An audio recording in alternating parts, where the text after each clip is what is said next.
Hello everyone, welcome to UN Autonomous College. Today we are going to discuss about the topic that is known as directives in JSP.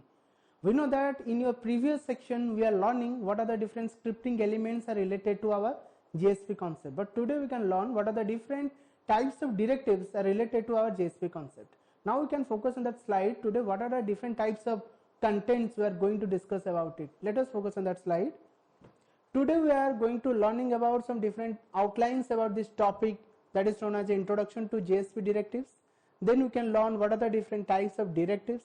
Then we can learn what are the examples related to that JSP concept. First of all, we can focus on what are the different types of directives in JSP concept. These directives provide directions and instructions to the container which is going to telling it how to handle certain aspects of the JSP processing. Here the JSP directives are messages that tells the web container how to translate the JSP page into the corresponding servlet.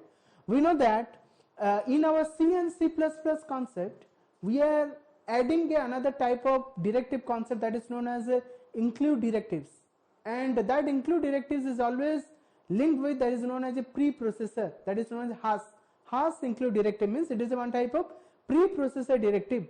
By using that directive, we are including some predefined library files like stdio.is, conio.is, mat.is, and some relevant files are adding in our programming language. Similarly, in our Java concept, or we can say in our JSP concept, we are taking the help of that is known as a directive concept. And by using that directive in our JSP page, through that directive, we are adding some predefined libraries or some related contents which are helps us to doing some special type of effects in our JSP page. Let us focus on the slide. What are the different syntax related to that JSP directives? Whenever user going to adding a directive, we can take a syntax like %@. That %@ is a signature of the directive concept. First of all, you can write here %, then we can add the directive means @ symbol. Then we can choose a specific type of directive. Generally we are using some types of a directive. Now we can learning about it. Then we can write a directive name. We are going to using which type of directive. Then we are adding here attribute type. Then we are giving some specific type of value inside this attribute type. Then we can end that directive concept. That means in this way we are doing that is our programming part, how to add a directive in our program. Let us discuss about what are the different types of directives are related to our topic. Actually, there are three types of directives we are using. First one known as a page directive, next include directive, third one known as taglib directive. We are generally preferring to adding these three type of directive in our programming part. First of all, we can discuss what is the real concept of page directive and what is the use of that page directive. We know that here the page directive defines attributes that apply to an entire JSP page. We know that whenever user is going to adding some specific content in their program, in that moment we are going to adding a page directive. With the help of that page directive, we can add some system relevant or program relevant files in our program, as well as we can say we are going to design which type of content in our HTML page. In our previous section, we are already learned about how to write a JSP page, and that JSP concept must be integrated with our HTML content. In that HTML content is executed, at that time our JSP code is also interpreted through our web server. Then we can displaying an output through our web browser. In this way, we generally executing our programming part. And now we can focus on that slide here. Through that page directive provides attributes and that get applied to entire JSP page. By using that page directive, we are adding some attributes part, and through that attribute we can including each and every part of our programming concept. Okay. Now we can discuss what is the real use of the directives, which directive provides some attributes that get applied to entire JSP page. And through that directive we are easily adding some specific type of files or specific type of effects in our JSP program through that attribute type. And it defines the page dependent attributes such as scripting language, error page, and buffering requirements. which are added in our page directive concept, and through that page directive we are easily include in a JSP page, then we are getting an output, and it is also used to provide some instructions to a container that pertains to current JSP page. We know that how to execute it, that JSP page, generally that JSP page is always depends on lots of effects or lots of events in our program, but here through that page directive we can easily add some attribute type, and that attribute type contains some value, or through that value we can make an effect in our program. And in our page directive we also have lots of types of attributes. We are going to discuss about it. Now we can focus on that slide. Here user is always going to add a page directive through that percentile, then @ symbol, then we can add, that's the directive name, that is known as a page. Then we can add the attribute, we are going to adding which type of attribute in that page directive, then we can write some specific type of value in it. Okay, in this slide we have some attributes which are related to page directive. First attribute named as import, then content type, then extends, info, buffer, language, is EL ignored, then is thread safe, then auto flaws, session, page encoding, error page, is error page. By using this number of attributes, that attributes helps us to adding some specific type of files in our JSP page, and this type of attributes gives a specific type of structure to our JSP page through which we are making some authentication in it and adding some identification and some predefined regulations in our JSP page. But how is it possible? Now we can discuss through an example. Like in this example we are going to discuss about the attribute that is known as import, and what is the use of that attribute import. Here the import attribute is used to import class, interface, or all the members of package, and it is also similar to package keyword like your import in Java class or interface. We know that in our core Java concept we are already using that keyword known as import.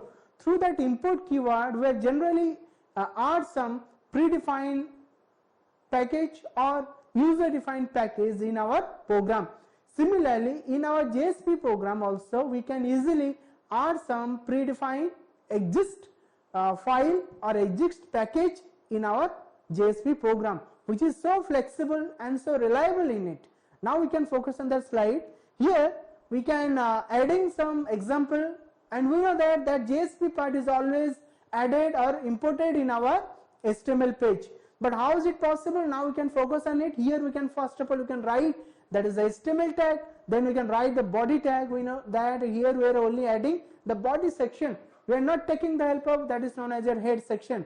In that body section we are writing some tag statement, like we are including here where a page directive, and that page directive is always added like %, then we are adding here page, then we can add an attribute that is known as import. In that import we can adding that predefined package that is known as util package. Through that util package we are getting the system date and system time through this util package, and that util package is always imported through that an import attribute. And then in that attribute we have an object, and that object is always explained through that is known as expression tag. That expression tag helps us to display the system current date and time in our web browser, and in this way we are adding, and that is known as a import attribute. It is a general application of that import attribute. Not only we can add the util, we are also adding some other predefined attribute like or we can say predefined package like IO package, lang package, AWT package, otherwise you can also add applet package, net package, and different SQL package, and also we can include or we can add different types of predefined packages. Otherwise if you are creating any type of user defined package, it is also possible to adding in our JSP page. Now we can discuss in this example what is the use of that type of attribute that is known as content type. Here the content type attribute defines the MIME, that is known as a multi-purpose internet mail extension type of the HTTP response. Here the default value is known as a text or HTML, and the character set is known as ISO 8859-1, and we are going to explain that example that is known as we are adding here HTML. Through that HTML tag we can going to make a interface where we are getting an output through web browser. Then you can write that body section. In that body section we can take the help of that page directive. In that page directive we are adding a specific type of attribute that is known as a content type. In that content type we are adding here application or MS Word. That means if a user want to add any specific type of content, that may be some application type or some specific document type, it is only possible through that type of attribute that is known as content type. And if a user want to display same date and time, it is also possible. But how is it possible? Thus we can write an expression tag. In that expression tag that is known as percentile equal to, then we are writing here new, then we can add the space, then java.util.date, and that is known as a date method. And through that date method means one type of constructor, predefined class constructor.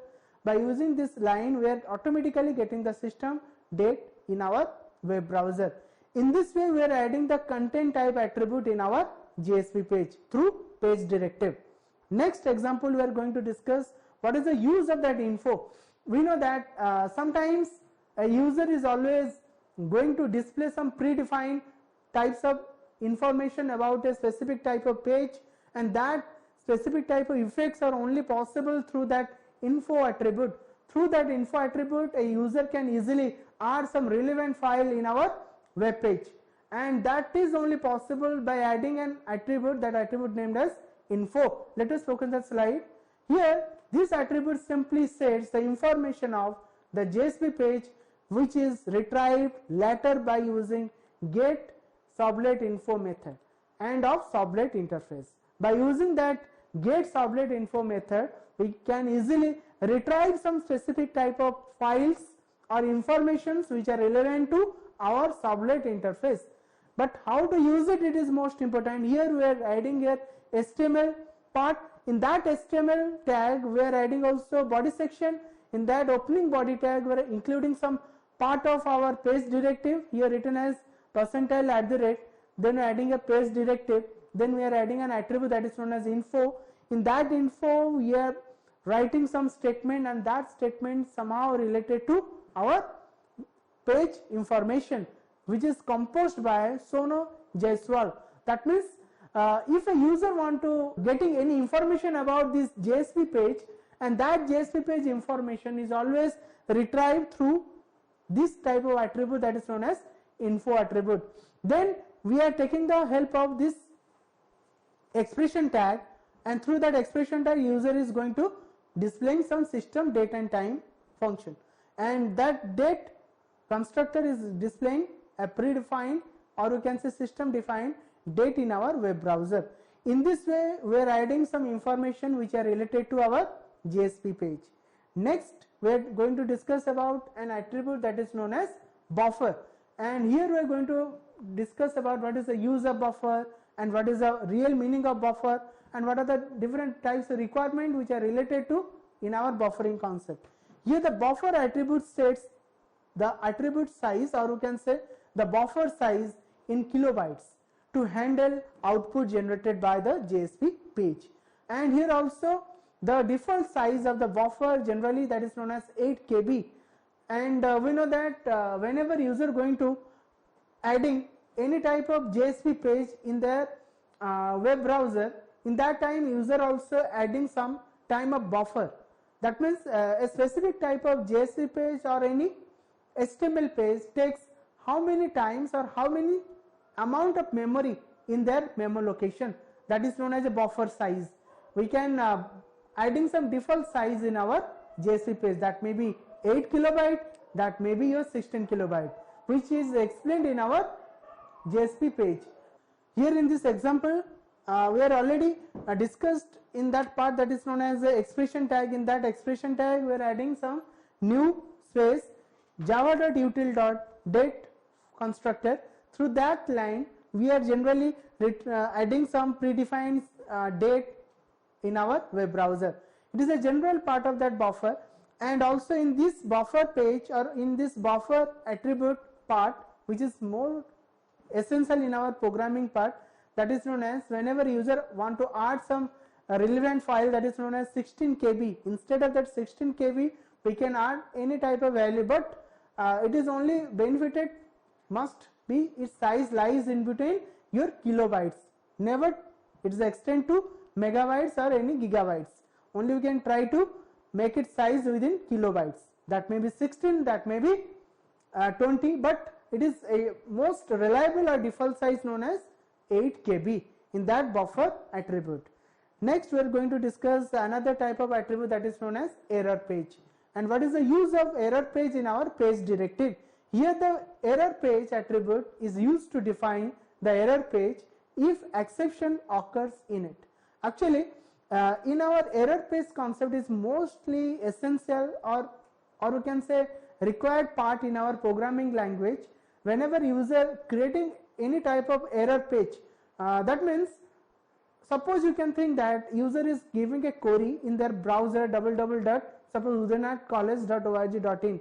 In that moment that URL is not successfully retrieved from our server.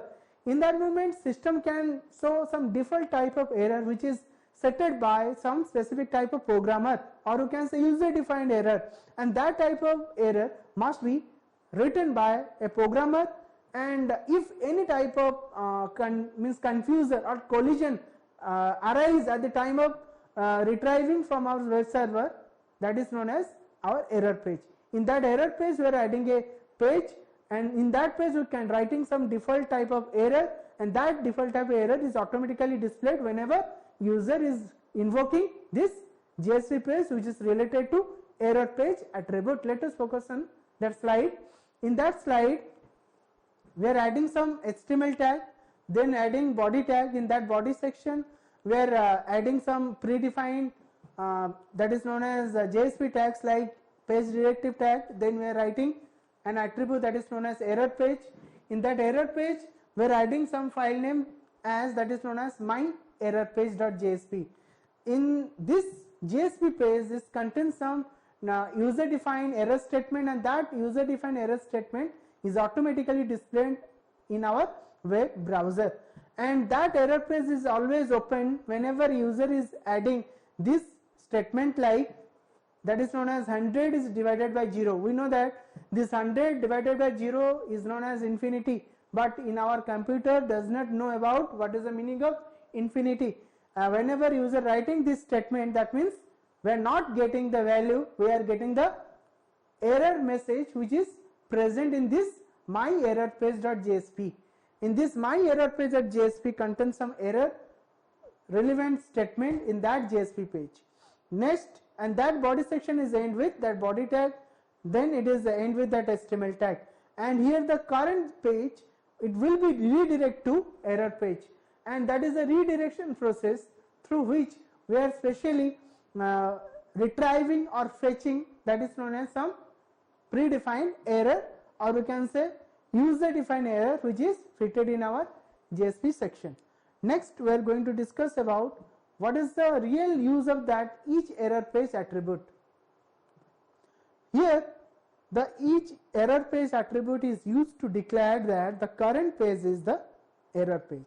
That means if a user is accessing a specific type of error page, and a user must, or we can say any type of programmer must want to specify this page is known as an error page, and it is always we can make that error each error page attribute as a true. If we are making that error attribute or we can say each error page attribute true, then user can getting that error page which is present in our web server. It is a general default settlement in our JSP section. Now we can focus on that slide. Here we are writing that HTML tag, then we are adding the body tag, then we are adding a page directive tag, and through that page directive tag we are adding here attribute that is known as each error page. In that each error page we are setting the value, and that value is known as true. Okay, in that true setup, and here we are adding that statement like sorry an exception occurred, and here the exception is that is known as percentile equal to, and we are getting that predefined exception, or we can say user defined exception in our programming part, that is known as sorry an exception occurred.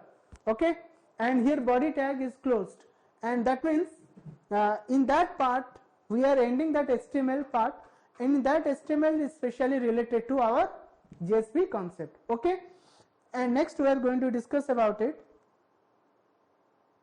What is the use of include directive?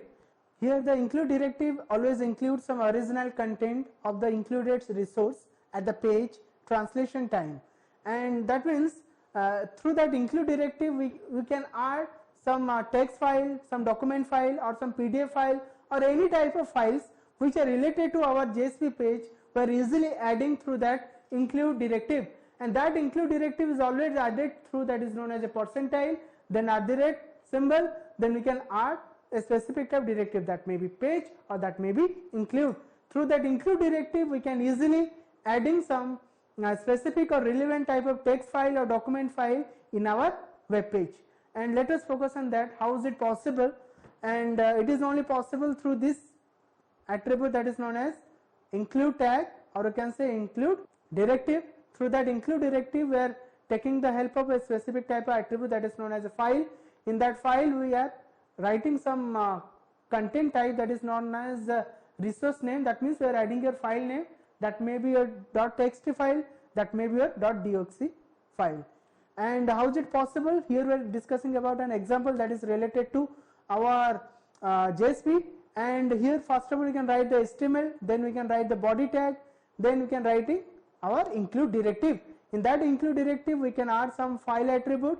In that file attribute we are specify a specific type of file named as header.html. That means in our web page or JSP page we can easily adding this header.html file in our JSP page, which is automatically added in our JSP page.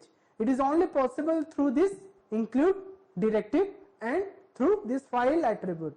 And also we are going to display the system default setting of your date and time, and by using that calendar class, and we are invoking get instance through method, then we are getting the get time, and through this method we are easily retrieve some system defined time as well as some date which are related to our specific event.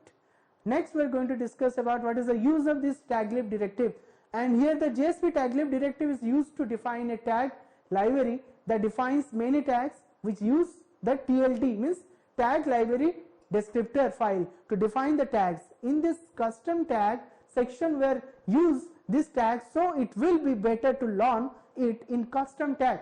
That means this taglib directive will easily maintain some predefined or user defined variable or identifier, and that identifier is only declared through this taglib directive. That means in that identifier we can specify some value, and whenever user is invoking, there's means user defined taglib directive, that means we are getting which is set by programmer in the JSP page.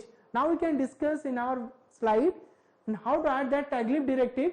We are generally adding this taglib directive only through using a specific effect or a specific section that is known as taglib, and that taglib is always added in our part which are already discussed in the slide. Here we are adding the syntax like %@ taglib, then adding an attribute that is known as URI. In that URI we can specify a specific library or specific statement in it, and which statement is automatically executed by using which type of identifier, and that identifier is always specified through this prefix attribute. That means through that prefix attribute we can specify that attribute type, and that attribute type is automatically invoked, and we are getting which is predefined set in our taglib directive, that is known as URI. And how is it possible? By discussing through that example. First of all we can write that HTML tag. In that HTML tag adding that is the body. In that body we can define %@ taglib is a predefined taglib directive. In that taglib directive we are adding, it is an attribute URI, means uniform resource identifier. Here in that identifier we are adding a one type of URL. That URL is specified as www.google.com, or any URL you can write in this section, that may be Udaynat autonomous college.ac.in, or we can write any predefined or educational site in it, or any you are created some JSP page or JSP HTML page, you can also write in this section. Then we are making a specific type of identifier through that prefix attribute, and here we are adding an identifier that is known as MIND tag. MIND tag is known as user defined tag, and that user defined tag is only specified through taglib directive, and here the user defined taglib directive named as MIND tag. And through this MIND tag we can specify some value in it. Here we are written as MIND tag, then colon, then we are writing here current date. That means this tag specially helps us to automatically retrieve or automatically invoke this Google page in our web page. So in this way we are going to discuss three types of directives in our JSP page, first known as a page directive, include directive, then taglib directive, and these three types of directives helps us to make our JSP page more interactive and more flexible, reliable and more robust in nature. That's why we always prefer to add this type of directives to make it our web page or JSP page more efficient or more optimum level. Okay, fine, thank you.